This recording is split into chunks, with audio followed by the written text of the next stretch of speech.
This year's North American International Auto Show is now underway in Detroit. We've been bringing you reports from there all week long. And with the new CAFE standards as well as programs regarding CO2 emission reduction, it's probably no surprise to you that green themes are very popular in Detroit right now.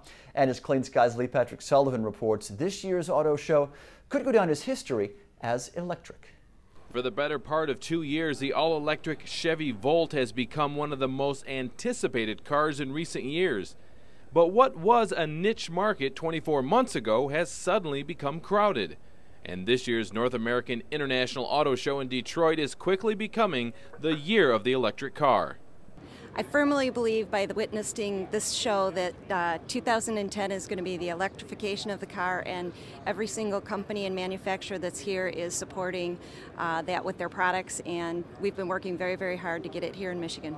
With Ford announcing an electric car on the road by 2011, just about all the major automakers now have an all-electric or some version of a plug-in hybrid. But it's not just the big boys. An entire section of the Detroit Auto Show called Electric Avenue is dedicated to EVs.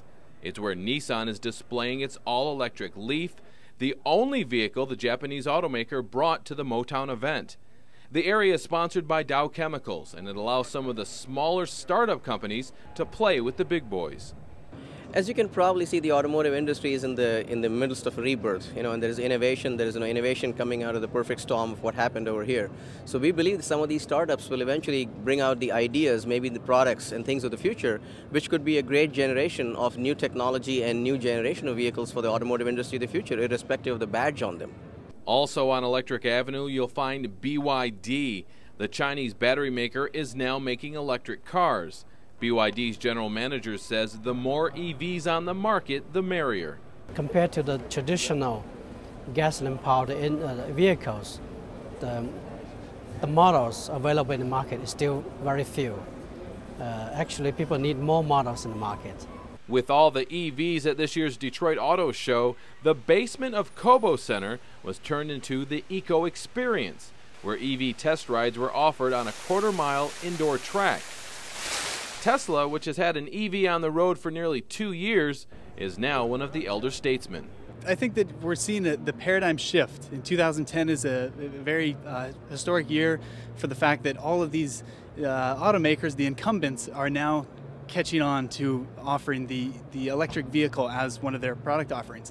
Tesla also made EV news. The high-priced electric car company announced it will have an affordable sedan in showrooms next year.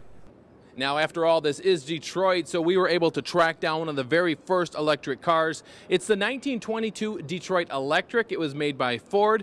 It was actually Henry Ford's wife who suggested that Ford make an electric car instead of an internal combustion engine. Well, 88 years later, they are finally listening to their wives. In Detroit, Lee Patrick Sullivan, Clean Skies News.